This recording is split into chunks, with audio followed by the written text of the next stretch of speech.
Bună și bine ați venit pe Tarotada. Dragilor, astăzi vreau să răspundem la întrebarea cine se gândește acum să revină și te caută mâine. Haideți să vedem cine se gândește.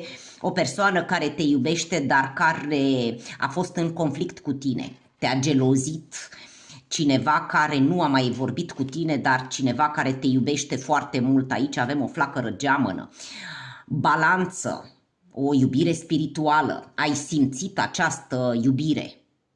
Această persoană se gândește să vină către tine, deși nu ai mai vorbit de mult cu acest om. A fost un conflict, acest om a acționat pe ego. Avem aici Gemeni și Balanță. Haideți să vedem, te caută mâine această persoană. Văd foarte mulți zodii de aer, Gemeni, Balanță, Vărsător.